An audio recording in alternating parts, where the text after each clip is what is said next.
so welcome to the 25th anniversary reboot commentary track for the episode Icons. My name is Cameron O'Hara, and I guess I'm the host here. I have with me a few distinguished members of cast and crew from the 90s hit cartoon and cult classic ReBoot. Folks, would you like to introduce yourselves? We'll go in alphabetical order here, starting with Sharon Alexander. Hello, I'm Sharon Alexander. I was lucky enough to be a part of this amazing show. I play grown-up AndrAIa in seasons 3 and 4, and I'm happy to be here. Awesome. That's so great to hear that voice. I think, Phil Mitchell, that's you next. Hi, I'm Phil Mitchell, and I was one of the 3 people in Vancouver who were responsible for ReBoot originally, along with Gavin Blair and Ian Pearson. Thank you. And Zeke Norton. Hi. I'm Zeke Norton, and I directed this episode. I started out on ReBoot as an animator, and by season 3, I was directing episodes of the show, and this is my first ever directing gig, so I'm a little bit nervous to watch this again. Not to worry, it's an awesome episode. And, Andrew Duncan might be joining us partway through. We'll see how that goes. But for now, let's get started. By the way, I've collected some fan questions for a Q&A session after the commentary, so hopefully you folks can stick around for that. Zeke, I did not know this was your first ever episode directing. That's really cool. Yeah, I had been lobbying to direct kind of through season 2, and finally got the chance in season 3. To everyone who's listening, I'm going to hit play on the episode in 3, 2, 1. Let's go. Yay. And here's our brand new opening for the second chapter, I guess, of season 3 of 4, right, Bill? That's right. Now, because we were using like version numbers for it. It was. I think the first time that had been done. To say this is version 3.21, I think it was, or something like that. And I know that was done later in movies and things, but I don't know that it had been done that before for anything that was meant to be like a TV show, a film, and so on. So I think I was just playing to the fact it was meant to be like a software kind of game. Oh, for sure. It fit in with the theme of the show, for sure. We were always trying to be too clever, so. So this is where I'll air my grievance over the opening credits coming before the first scene of the show. And, any fans are listening and they want to re-edit it so that this opening here with the Mars Attacks characters comes before. Hey, look at that! You wrote the story. Yay. But yeah, back in the day, I was in an argument to try and get this scene before the credits so that we wouldn't spoil the reveal of grown-up AndrAIa and Matrix, because of this. Of course, this is the first episode where we see them as grown-ups. I wonder why. I mean, that would have been a really cool way of doing it, I think. Yeah, because you'd be like, oh, because I'm trying to remember when we last saw AndrAIa and Enzo. They had been sucked up into the net, right? Well, as well as the Matrix, Enzo had lost the game. He'd been in fighting Zaytan, I think, at the end of season 2, and he'd lost. He basically lost an eye, and they got basically sucked into. I think it was AndrAIa saved them from being deleted when the game got pulled back out, and that's why they got cast into the middle of nowhere. So for us to join with them, it was a way of, I think, from writing, if I remember correctly, it was like that was a really fun thing to try and do. It's like, where are they now? What are they doing? How are they trying to get home? Yeah, and then the way this was written and directed was to try and fake out the audience that it was going to be Enzo and AndrAIa, and then here, I've got like a hero shot that reveals them to be in their new form. Sorry, go on. Sorry, I'm just wondering if when we saw them as the Mars Attacks characters, Matrix, is that the first clue where you see his eye, you see the M in his eye? Yes, that was supposed to be it. And the fact that you can't even hear, you don't even hear their voices, right? I mean, you might not recognize their voices as grown up when they're saying ack ack. No. Sharon, do you remember going in and your first lines being "ack ack"? I do, because this is my first episode too. Yeah, and it's coming ack ack ack ack ack. You're like, what is this? What am I doing here? My first cartoon ever. It's like loads of fun. I'm a big Tim Burton fan though too, so I'm happy to ack ack. And it was Mike Donovan doing the voice direction at this time. I don't think it had gone over to being Louise. Was she ever the voice director? Was it always Mike Donovan? It was always Mike Donovan. Yeah. Always Mike for ReBoot. Okay. Are you thinking of Stevie? Yeah, Stevie, because Stevie was Mouse. Stevie Valance was Mouse. Yeah. And of course, Rocky Raccoon. Yeah. So she didn't do voice direction. No, of course she didn't. She does. Character. She does, but she does now. But yeah, I see her Facebook group, and she's doing very well. She won an Emmy for voice directing. So, you knew how to pick them. Phil basically created the software that we used to do the facial animation for all of our characters from scratch, because there was no, like, you couldn't buy software off the shelf that did facial animation back then. That's right. That was fun. We had to work with UBC a little bit to do the lip syncing, because there was a weird thing happening where the brain doesn't catch up with sound like you think it would, so there's a delay. You remember the 2-frame delay that we always had to do for sound and picture with the audio?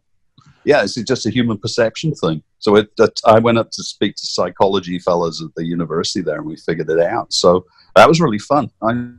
There was so much innovation stuff we had to do. This is the first time it had ever been done. By the time this season came, season 3 of ReBoot, it had all pretty much gotten sorted out. We had some awesome people working technically to iron out the bugs. So the first season was really kind of seat of our pants stuff, but it paid off, I think. That character we just saw, that was Michael Donovan, who was also Fong and Mike the TV and a number of characters, right, in addition to being our voice director. And he does this hilarious old Jewish man voice just like crack this up. Very nebbish. Mm-hmm. Oh yeah, definitely.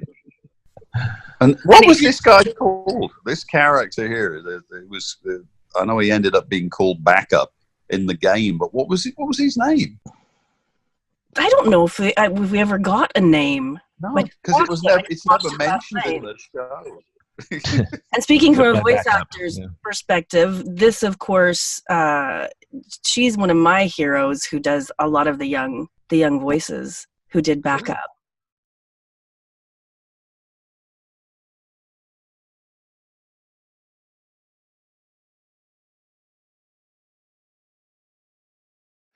So here we're showing Matrix's hatred of viruses, obviously coming from Megabyte having shot Bob up into the net at the end of season 2. Right. Things that made him bitter. Yeah. He was a generally bitter guy, but he ended up coming back. I think he was a good guy, but he had a bit of a took it out on people a little bit. So Phil, sorry, do you remember if the conceit was that time passed differently in the net? I think that was the way that it had been done, because for the viewers it was like there was a season's gap, and I think our rationale was that in the computer world that's a hell of a long time. So it's possible that, even in the like from human time to here, why not? You're in a computer, so different things can happen, but the passage of time should be in a certain direction. And having them now grown up, because being younger, their ability to deal with issues was always going to be at a childish level. But having them as adults who've been together for this long, with their basically having to grow up together, meant that their attitude towards issues would require more problem solving on their part. They had experience as well, so that's why it comes through in here. It's like they'll stand back and let them deal with the issue rather than always try to fight the stuff themselves. So in a way, he's playing the part of a guardian, but definitely not an authorized one. But he seems to have the ability to do it. That little Nerf gun that we passed by there was an Easter egg from. Those are the Nerf guns that we used to fire around the office. Oh, happy day. Yeah, I really like the relationship between AndrAIa and Matrix here. Like they'll kind of play parts for the denizens of the system. They'll like put on an act, and then They're good cop, bad cop. yeah, exactly. I think they had a really good, like that their on-screen relationship was really good, that they definitely complemented each other. And AndrAIa was the reason the Matrix was still motivated to do stuff. And was a good, he behaved as a good guy when he was reminded to, like you see in this app, that she has to tell him not to hurt folk and try to be a good guy. He doesn't want to be a guardian in this episode, right? Doesn't he specifically say, "Don't call me that"? Yeah. He's. I don't know whether he resented Bob. It kind of came across that he did. There seemed to be a little bit of a resentment that he'd been sent away, that he wasn't there to help him. He wasn't there to rescue him. Yeah, he'd been abandoned. Yeah, exactly. And he was the guy he looked up to so much as a little sprite. So to have that amount of bitterness carried for that length of time is something, you know. Sharon, do you remember the first time you saw the animation for AndrAIa with your voice? Like it was probably a long time from when you had recorded to when we finally got the animation done and could show you. Yeah, I was very proud of her, and she was my first job, my first action figure, my first doll. I still have 2 AndrAIa dolls in my office here. It might be worth something. I always bought 2. One so I could play with. Yeah. But she, I'm very proud of her, and I was saying earlier when we were chatting that I was young. I was when I was playing her, and women being in this business and being expected to look a certain way and act a certain way, and it's like I saw her and I just thought, wow, that's me.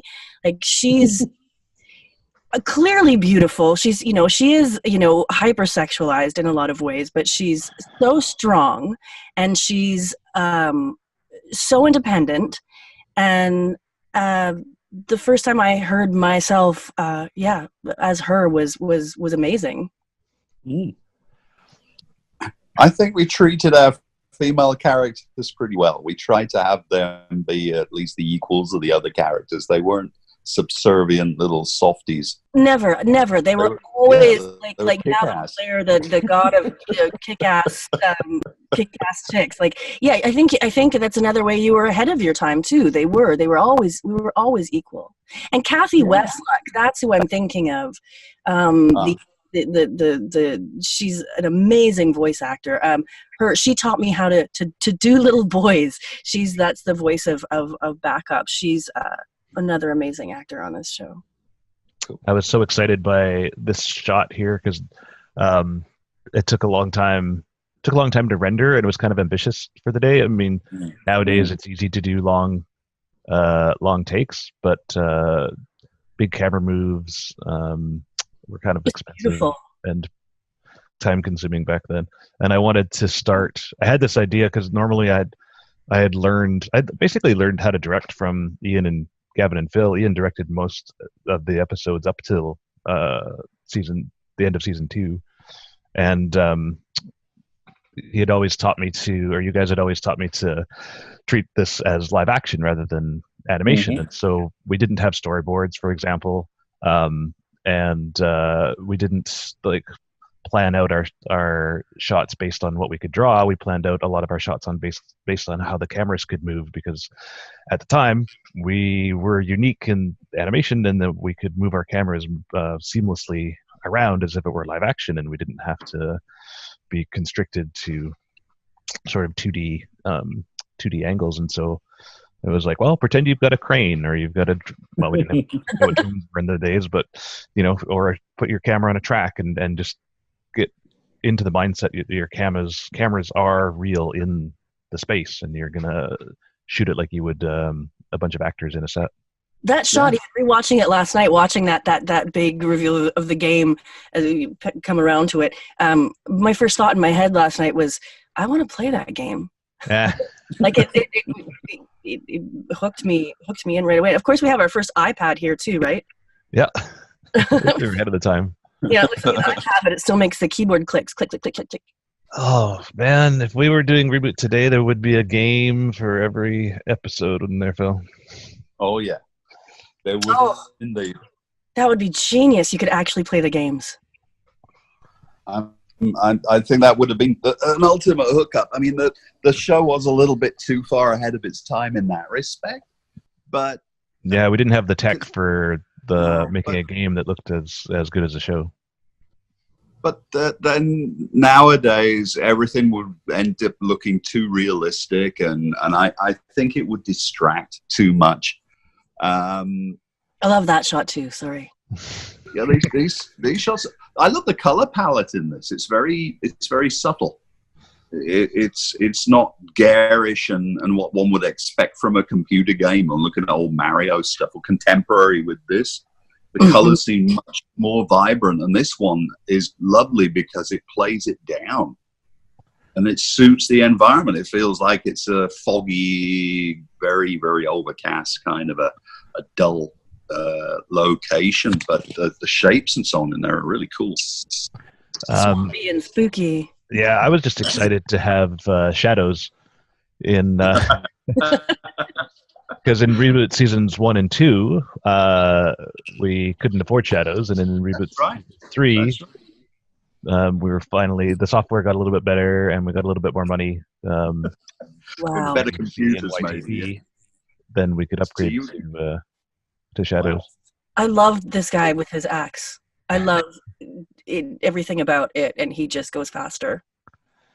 This monster was created by one of our artists, Gideon Hayes, and he had no computer experience whatsoever. He was is a sculptor, and wow. so he and Phil, do you remember bringing him on? So I think this was his first episode that he worked on. Yeah.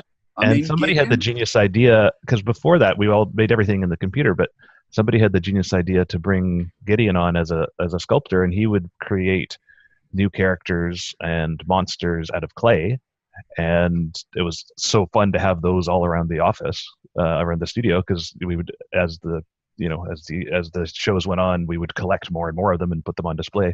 But it was so cool to have a physical, sculpt model of this thing as going into the episode, and then we gave that to a computer modeler, and they modeled it in the computer. Yeah. I think that helped make the characters seem all the more real, because before that, they didn't exist anywhere other than in the computer. And then eventually, when we started getting toys, that we could sit them on the desk in front of us and get to know them. So with what Gideon was doing, I think it helped everybody really understand what the characters were, who they were, what they looked like from slightly different angles, and so on. And nowadays, the workflow would be almost the opposite of that. You'd make the character in the computer, you'd 3D print it, and then you'd have the character there. So it was pre-3D printing, but fulfilling the same purpose, the same reason for doing it, I think. But I agree with you, Zeke. They were really cool to have them around the office. It was wonderful, and it gave a human touch to something that was not necessarily meant to be touched by humans. An whole computer thing is so remote. It feels like you're eating food with 10-foot long chopsticks. That's a good image. Yeah, we were always. Sorry, go ahead. Sorry, I think that's the South Korean definition of heaven and hell, where hell is a bunch of people sat around a table laden with food, but they're all starving because they all have 10-foot long chopsticks. And the exact same image is there for heaven, but people are feeding each other. They still got long chopsticks. Yeah, they still have 10-foot long chopsticks, but they're feeding each other instead of trying to feed themselves. I think that's lovely. Hey, Phil, do you remember when we figured out eye highlights? Because this episode reminds me that there was for a long time we didn't put highlights in the eyes, and when we finally did, we're like, oh, they look so much more alive. We had I think that was part of the evolution and the realization that just painting a white dot on the eye did not equate to being a highlight. But I think we went through a phase where we could animate that dot, move it around to cause the highlight to be where we wanted it to be. Yeah, because I look at this close-up of AndrAIa there, and her eyes are in shadow, and it's we would never do that today. No, but I think then we started to use the lights, so the light was what was there. You see the binomes, this fella, they have little white dots in there, but eventually it ended up being the light itself that was doing the highlighting effect. And it took it away from being as cartoony. It started to feel a little bit more like it was trying to be realistic. And I think when we first started trying to do it, it wasn't that successful. I think we had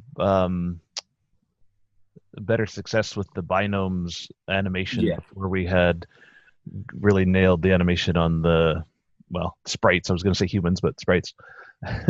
Just because they were simpler. Well, they were more cartoony. They were more, they weren't trying to be real. The humanistic characters were of a necessity trying to be more realistic. And I think that's always a harder thing to hit with animation than it is, because it took Pixar some time to get to the point where they could animate humanistic characters realistically. And I don't think we didn't ever try to claim we were Pixar.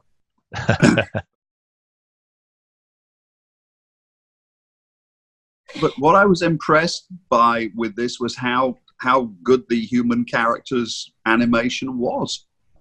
And I love the contrast between Matrix and AndrAIa's animation, and even this little fella's animation, and the binomes, which are much more cartoony and much more comedic and fun in their animation. It's a great mix. Yeah, it's a nice subtle combination of different things, so that it'll please most everyone. The young kids get they're liking the binomes. And they add a comedy element, I think. This statue is a direct rip-off of Advanced Dungeons and Dragons Player's Handbook from the 1970s. Of course. Who's this guy based on? I can't remember who he was. He's a Conan villain, I think. Oh, right, okay. But it's interesting that he's the user. Because the concept with the user was that they were meant to be the human and the good guy in the game, and that's why with the Mars attack stuff, Matrix and AndrAIa are the bad guys in the story. But I look at him and he can't help but be a bad guy. There's nothing good about him. He doesn't look like a good guy. He looks like an evil bad guy. He does kind of, doesn't he?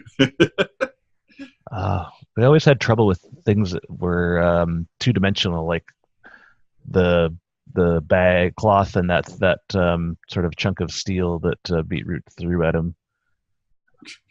We didn't quite get that down. It's kind of hard to tell what they were holding. No. Phil, I wanted to ask you to go back to the sculptures. There was a show here recently in Vancouver at Science World about the art of Pixar, and a big part of it was filled with the sculptures with maquettes. They're called, right? Yeah. So were you one of the first to use that to do that? No, I think we were basically. It took us a couple of years to catch up with what 2D animation had been doing for many years before we started, and to realize how important it was. And that's why Gideon was brought in to do that, just to give everybody a better idea of what the characters were, whether they were 2D or 3D, to have an actual physical version of the character there in front of you to be able to look at, helps everybody, whether they're an animator or an artist who's making that character or whatever. And it gives a constant reminder when someone isn't actually animating the show of who the characters are. And that was was a wonderful thing, I think. So well done, Gid. Boy, the credits on TV shows go by super fast. I remember on YTV they would always like squish them to the side as well. You're like telling your friends and family, like, "Hey, check it out." They're like, "I don't have the ability to freeze frame my VHS or cable." It's kind of sad because the crew, everyone works so hard on these films, and they are basically little films. To get the credit of what they did, to have their credit on screen for such a short period of time, it just seems like such a shame. Such a shame.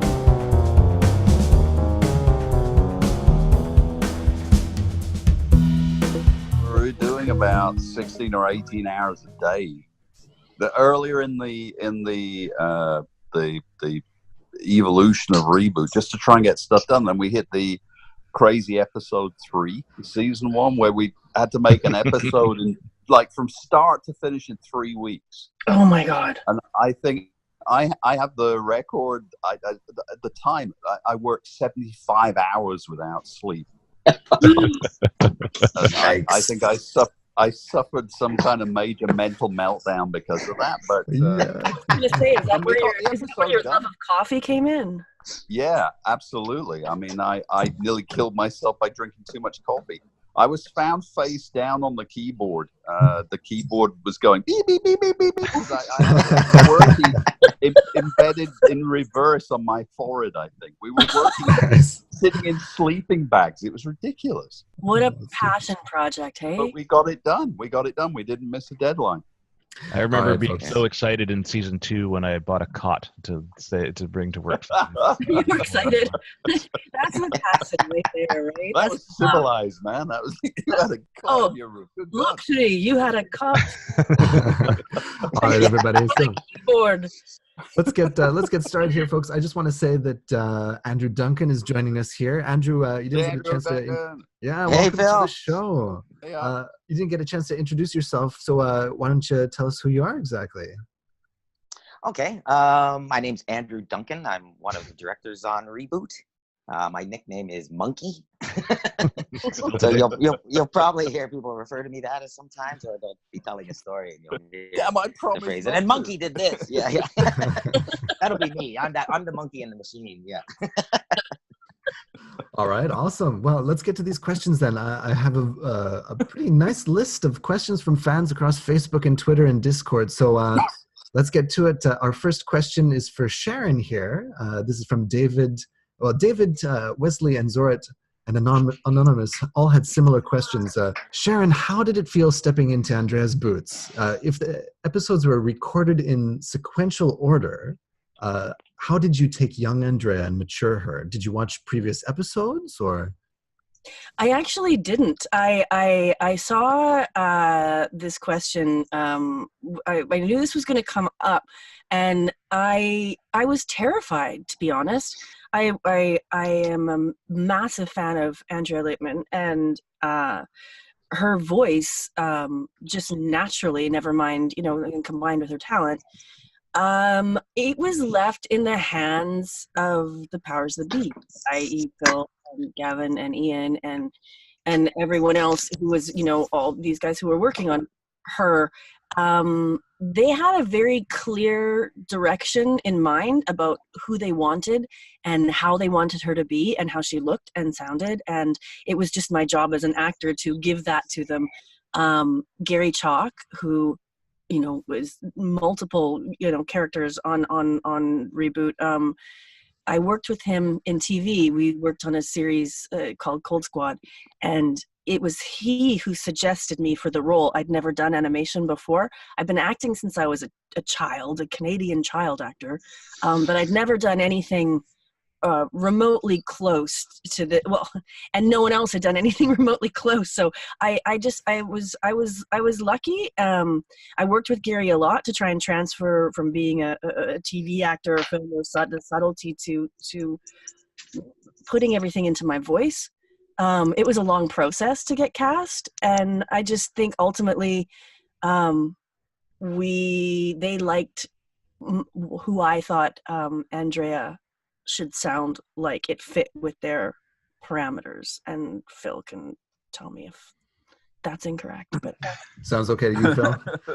It sounds perfect. I mean, you listened and you bought, because we had a clear idea of what the character should be like, but obviously with the same with the animators, directors, the designers, the voice artists, everybody brings something to it, and it's a collaborative effort to make everything work. Your voice is so perfect for the figure. The two work together, and that was beautiful, you know.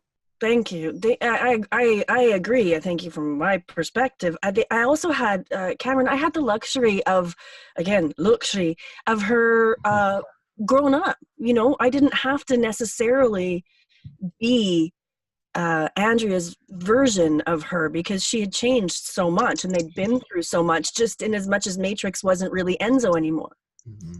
Definitely, I mean, yeah. it was, but I had a lot of artistic license. For sure, yeah. Cool. Sounds good. Yeah. All right. Well, let's go on to our next question here. Lots of questions about design. Arcade, Brian, and another anonymous person here asks to everyone. There are a few anonymous folks, yeah. They asked everyone, AndrAIa went from being a cute little game sprite to a very sexy design. You know, how did you folks feel about this? And what was the design process for AndrAIa and Matrix? Brian specifically wants to know why Matrix's design changed from the original Terminator-esque style, and why he lost the big red M on his chest. Wow, I don't even remember him having it. I really don't remember that design. I was going to say neither. We lost it because that was silly. Why would you put a big red M on? That's like the American tanks that had the big white star on. The Germans used that as a target. You know, he just got shot at because of it. Well, how about AndrAIa then? Like she went through a huge transformation from, you know, young AndrAIa to adult AndrAIa. Yeah. What did you folks think about that? I think that the motivation to design the characters was to do like inspirational and aspirational at the same time. It's like, what would girls or anyone want to grow up and be like? Would they want to grow up and be like some kind of weird-looking cyborg robot? Would guys want to grow up? Kids want to grow up and be like Matrix, or girls want to grow up and be like AndrAIa? And she was sexualized, but she was so strong. And when you look at her design compared to young AndrAIa, how they grew it up, you know, how they. That was definitely that was definitely the Gavin influence, though. Chicks that kick ass. Yes. I think that was like a mantra. It's like, we love gorgeous women, but we love gorgeous women who can kick ass. You know, my wife is by my side right now. She does exactly that. So it's something to aspire to, right? Awesome. Why not give the audience something to aspire to, you know? You look at how her shorts turned into her leggings, and how her one seashell turned into the, you know, I thought it was a really nice touch. I mean, and she grew up as women are wont to do, you know? She was not a little girl anymore. Cool. All right. Well, Rachel, who says her name says it all, and Bijua, hopefully I'm pronouncing that correctly, both wanted to know if there are plans to expand on what happened between AndrAIa and Matrix between episodes 4 and 5 of season 3. The lost years, like when they... That's right. What happened to them going from... Phil, do you remember if there was any kind of extra writing and backstory that was never planned to be produced, but was there to help with the characters and the story? I think there was always, whether it got to everybody or not, there were enough conversations going on that the characters developed their own personalities, and they could stand alone, and that means that there has to be enough backstory. Now, what that backstory was, I can't remember. Now, this is a spin-off that I would like to... We need a Matrix and AndrAIa spin-off, Phil. Absolutely. I mean, they were... to fill in those the lost years. They were such strong characters that they deserved it. They were obviously survivors. They had dealt with a huge amount, learned in the process of doing to surviving, and then bringing that all back again. to mainframe with Bob. I mean, there was a journey they went on, and they came back changed and better and improved, not exactly the same as they left, because that would have been kind of boring, right? Yeah. Definitely. All right. Well, let me throw this over to Andrew and Zeke. Acorn, Scorn, and RN ask similar questions. If you could direct an episode for a legit reboot of the series, what would you want to do with it? A reboot of Reboot? That's right. Mm. Do you want to go first, Zeke? Or? Yeah, go ahead. Sure. You haven't had You as go much ahead. airtime as I had so far. Okay. Well, for me, it would be I would love to direct an HD remastering, basically, where we would take the same, not necessarily just up-resing like you would do with a game, the footage that we have, or remaking exactly the same episodes and so forth, but taking the scripts and remaking them Up-resing the with scripts, technology. Yeah. Well, because I think the scripts were basically were the best thing we had going for us, right? The storytelling, Yeah. the characters, the dynamics, the adventure. Sure. Yeah, and kind of retell the stories through today's technology, because when I watch, having worked in the industry for 25 years, Reboot is still kind of the favorite thing that I ever worked on for me, and it was because of the stories and the characters, and I wish I could have lived my career in reverse, where that now I had worked up to having the skills and having the technology to make Reboot look amazing with today's animation, because it's hard even for me, and I'm sure it's hard for a lot of people to look at 1990s Reboot and get past the dated look of it, and that's kind of in the way of enjoying the amazing stories that we had to tell. And so my fantasy would always be like, remake it today. Well, from my point of view, the animation is very not dated, surprisingly not dated. But Andrew, what would you do with a reboot of Reboot?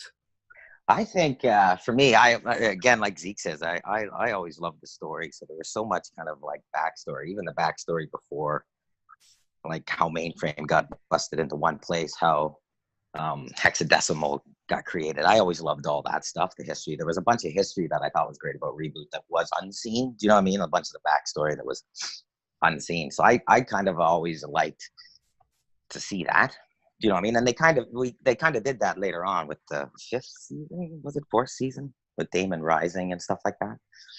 But I think for me, mostly, I think when people reboot, whenever somebody tries to do a reboot of Reboot, I think what they think of mostly is it's inside a computer, and it's these guys fighting sprites to try to take control of a system or whatever it is. And I think what they miss about Reboot was that it was funny, that it was like it was a spoof of every time you go into a game, there was some sort of a satire element involved, and I think that's what gets missed. I think a lot of the new reboots get too serious, and it's all about kind of like the Guardian Code and all those sort of stuff, which is all important. But I think the heart of what made the show great with fans, I think, was that how funny it was, and how kind of like when they go into a game, there was lots of jokes about inside the game, and then how you can comment upon society inside of that. So I think that's where it was stronger. Yeah. Go ahead, sorry.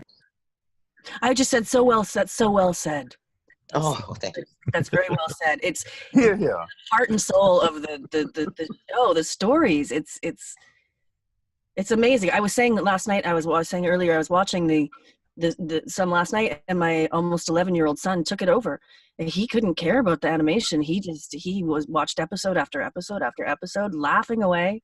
He loved it. That's awesome. Yeah, I agree. That's too. what I think. That's For great, me, that's what I think the most is that it's the game stuff. Like if I was going to reboot a thing, I would make it a much simpler kind of, almost like, you know what I mean? You have a couple sprites on a team that have to defend the system. It doesn't necessarily have to be Reboot or Mainframe. I mean, do you know what I mean? It could be another system in the network, but you know what I mean? You could reboot it in a way where you're using the same concept. the same concept, but you're bringing and it's about defending the system from the games and the user. Because I think that was always something that was interesting about ReBoot, as opposed to like in the video game, we're the bad guys in the video game. Do you know what I mean? We're trying to kill the user, because if the user wins, he takes part of our system away, kind of thing.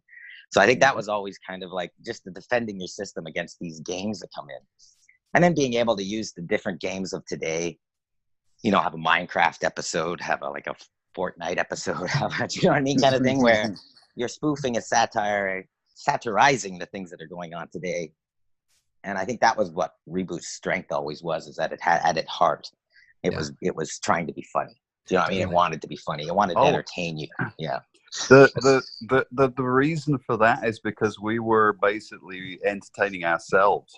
Exactly. And we were so like, we had a stupid sense of humor anyway, and the things that we'd seen, we wanted to have them in the show. So that's why the parodies and so on, I think, were such fun.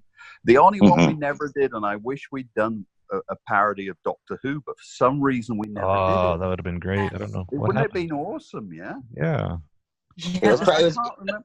I think we felt too like we couldn't do it because we had so much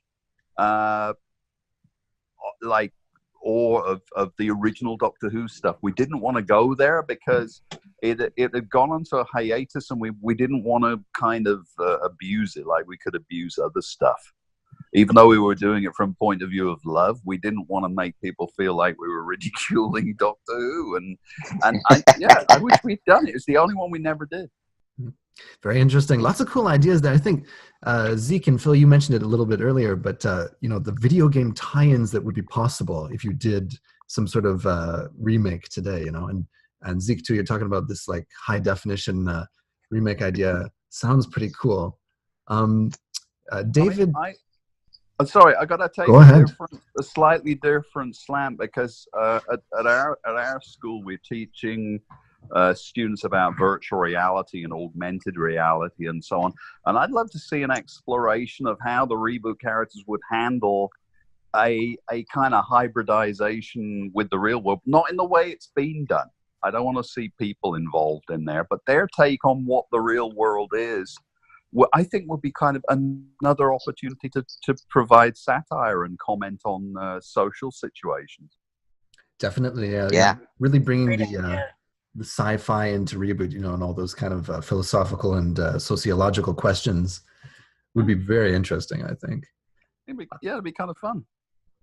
And kind of fun, yeah. And kind of fun. It always has to be fun, right? I was going to say, there always needs to be that element of something fun in it that gets you kind of excited about it to do it. Yeah, absolutely. You know. All right. Otherwise, why do all that hard work, you know? One more thing I'll say there quick is that with the now you got me started. I won't stop. No. But the binomes were always one of the things for me too that I always thought they could support a show on their own. Do you know what I mean? Like a show without the humanoid characters, with just the binomes. I always thought that would have been such a funny thing. I always wanted to do a scene from Seinfeld and just call it Beinfeld and just have like George would be the only zero, you know what I mean? Everyone else would be ones. Yeah. Oh my God, that's funny. Beinfeld. And just take a clip from the show and then animate our own guys on top of it. You do a different parody every week. Oh yeah. So you do Beinfeld of 1 week, and you do something else like MasterChef, but with binomes. I think that'd be stupid. Yeah, that would be funny. Destroying each other with food blenders and things. That's awesome. So that was always another thing for me. I always thought the binomes would be, you know what I mean? And, you know, the binomes could even be, you could do a kid's show, right? You know, a 3 to 6 year old show with the binomes teaching numbers or teaching, you know what I mean? Like there's lots you could do with those. You think about it, they're like prototype minions. They are really, yeah. Phil, I've always thought that. Absolutely. Yeah, I agree with that. I think they owe you some royalties, Phil. Oh, sure. So Binions is the next show? Binions, yeah, there we go. Perfect. Speaking of that, this isn't a question somebody brought in, but something I've kind of noticed, you know, the binomes in ReBoot, they're ones and zeros, right? There seem to be a lot more 1 characters than 0 characters. And I was just curious, is there a reason for that at all? Or there was Captain Capacitor and there was Princess Bula and there were the bucket of Binome character figures that you could buy. That's right. I think the ones were more expressive. They were easier to animate and build. It wasn't until I think season 3 that the O's actually worked properly. Yeah. There was a bucket of binomes. There's a bucket of binomes figure sets. Yeah. Someone needs to make that. Mix and match. That's right. I have them on my desk right too. Princess Bula toy would have been great. I voiced her. She was huge. That's right. Oh, did you do her voice? That's funny because I was going to suggest that we do commentary for Edge of Beyond and Web Riders of the Storm, and then I was like, oh, Sharon's not in that barely because AndrAIa gets put into a coma at the beginning. That's right. But if you did Princess Bula, there you go. She was in the whole episode. There you go. All right, guys. We have 10 minutes left on the clock, so let me ask another one here. David and Wesley both ask similar questions. This is to Sharon. Was there any difference doing voicing for ReBoot compared to traditional animated shows? How is the process done since 3D animation wasn't what it is today? Again, I'm not really well equipped to answer that, as it was my first job. It was the first thing I knew. And other than if you're doing, if you're dubbing an existing show, which is very different, the voice process is usually the same. I mean, you get a sense just in this conversation what it's like. There's a lot of high energy. You're with a lot of creative people, and the animators and all the people who create it, the show itself, are doing their own thing in their own place, and you just have the luxury of delivering fantastic lines and having fun, and there's not a lot of difference to the actor. You're still doing the same thing.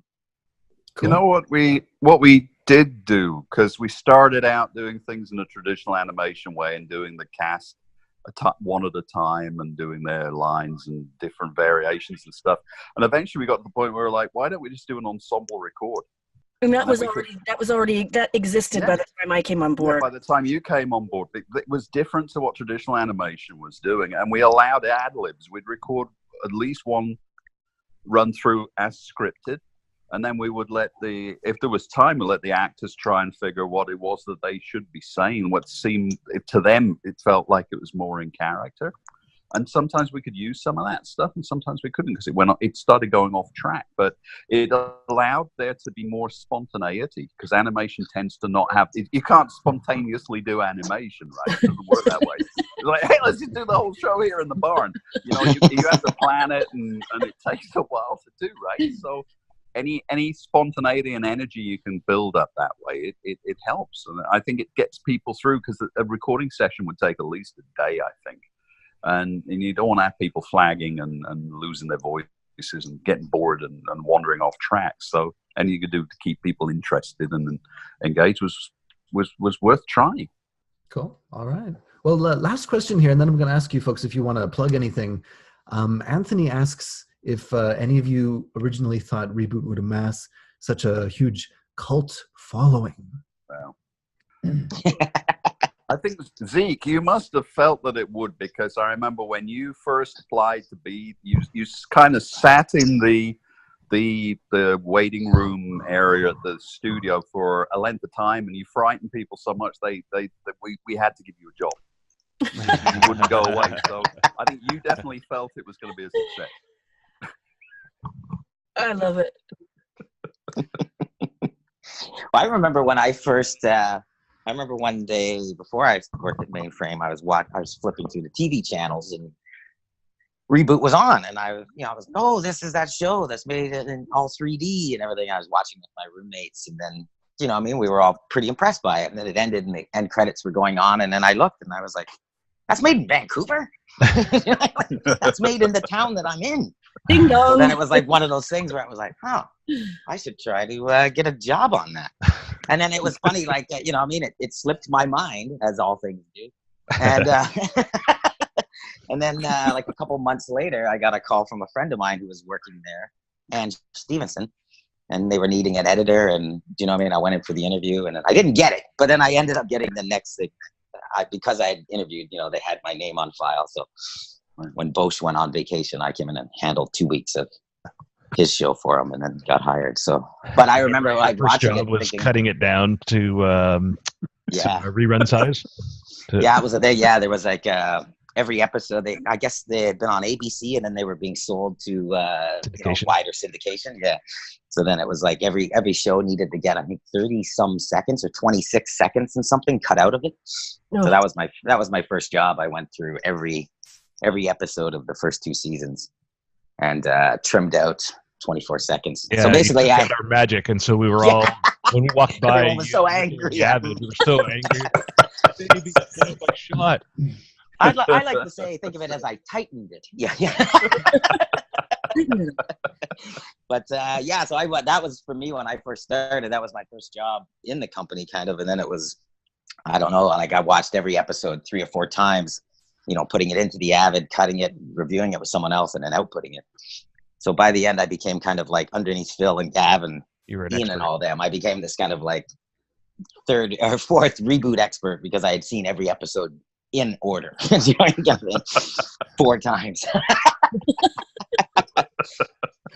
Very cool. And it's always stayed with me. Do you know what I mean? I'll never forget that stuff. Do you know what I mean? And then, like Zeke was saying, it is still one of the fondest experiences I have looking back. And I think it was because it was the beginning and it was new and nobody knew what was happening, and it was a bunch of wild kids in brackets trying to figure out what to do, right? Do you know what I mean? We had people in their 40s, 30s, 20s, and everyone was the same. Do you know what I mean? There was no real age distinction. It was the most fun I've ever had working, for sure. I don't know about ever believing it will be a huge success, but part of it was definitely, I think all of the original, the 3, Ian, Gav, and myself, always reacted badly to anyone telling us we couldn't do something. Yeah. Whether it was broadcast standards and practices, or whether it was technical experts or whatever, because we were told at the very start that we couldn't do it. It was impossible to do. The computers couldn't do it. Software couldn't do it. You can't do it. Nobody can do it. And we were like, oh, man, we've got to do it then. And we're all very thankful you did. Hear, hear. And absolutely, it was the most fun. I don't know if it's ever been, if anyone's ever had that feeling like you're riding a razor. You're on the edge of something where if you fall off, you're going to be dead. But it's so much fun riding it. You want to keep on riding. I would hate to say it's like being a drug addict, because I haven't ever been a drug addict, but it's a kind of crazy attitude, exactly, adrenaline junkie, whatever. And I think it just carried along. And what Andrew said was really interesting, that there were people with different ages, but everybody kind of functioned like they were completely genius idiots. There was just this weird thing going on. Yeah, it was a bunch of like-minded individuals. Yeah. I felt like we were all from the same, roughly the same generation, so a lot of our pop culture touch points were the same, and so we all were excited by the same movies and comics and TV shows, and those are the ones that made it into the show. And that's what I hear in a lot. That's what I hear in a lot of interviews, and anytime that I've heard you folks talking about ReBoot, is that sense of community within the office, and how everyone just works so well together and was obviously having a good time. It's awesome. So with that, I'm just going to ask everyone if there's any final thought you want to say. We'll go in alphabetical order again, starting with Sharon. You kindly, Cameron, said we could plug things. I'm happy to be in the company of these people and to have been a part of this show. It is one of the things in my long career that I'm most proud of. So I just want to leave it at that. Thanks for having me. Thank you very much. How about you, Andrew? I think I echo what Sharon said. Yeah, I don't really have anything to plug other than it was so nice to hear Phil Mitchell's voice for so long. I haven't heard it in so long. Yes. I've seen pictures of you living in that beautiful place. But I was like, it's so nice to hear your voice. You too, Zeke, although I've heard your voice recently. All right. How about you, Phil? It's just a pleasure to be here. Yeah. Thank you very much, Andrew. Thank you, Andrew. I don't know about plugging anything. I haven't done anything in production for some time. I'm now a teacher, and kind of settling into my dotage. But what I was saying earlier, Sharon, you wanted to come visit? Please feel free. Anytime you want to come over here and visit, you guys, feel free to visit. Awesome. We should mention Phil's on an island somewhere. Yeah. Yeah. I'm in Indonesia on an island. Yeah. Cool. He's not in Podunk, New Jersey. All right. How about you, Zeke? Final thoughts? Yeah. Just that this was super fun. It's always taking a trip down memory lane to the glory days. I mean, everybody there was just friends, and I was just surrounded by friends while working on something that we all loved. And I'll never forget it. I want to say again, thank you very much to Sharon, to Andrew, to Zeke, and to you, Phil, very much for joining this. And I hope that we can do more this year for the 25th anniversary of ReBoot. Thanks to you for organizing it, Cameron.